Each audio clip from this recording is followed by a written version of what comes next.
اس کے اوپر Hey there, قبولیت کے لیے subscribe to my channel کچھ قوانین and also مرتب press ہیں۔ this bell. مگر لا محالہ بھی اگر یا رسول اللہ منہ سے نکل جائے، بے آرہی بھی اگر رسول کا درود نکل آئے، ضمانت ہے کہ قبول ہو جائے۔ اللہ وحدہ لا شریک قرآن مقدس میں ارشاد فرماتا ہے ان اللہ وملائکتہ یصلون علی النبی یا ایھا الذین آمنوا صلوا علیہ وسلموا تسلیما۔ یہاں علماء بلکہ معاشرہ آج کا اسلامی معاشرہ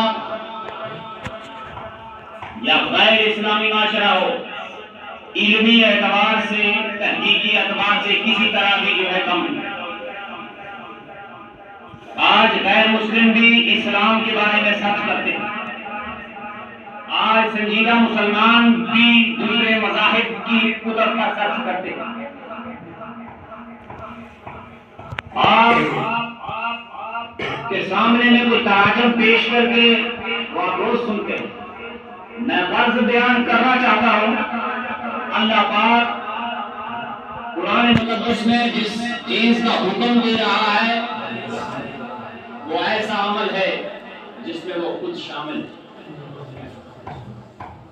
نماز پڑھنے کا تمہیں حکم دیا، خود نہیں پڑھتا۔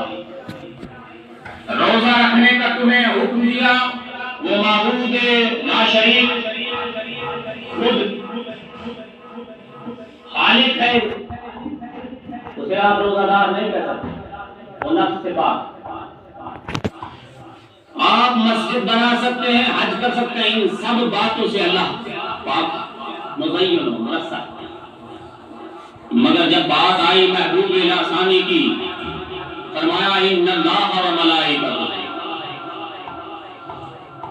لا شبہ کوئی شک نہ کرنا، تحقیق کہ اس کے فرشتے اور وہ خود بابرکت ذات یصلون علی النبی، اپنے محبوب پر، اپنے نبی پر، اپنے علم غیب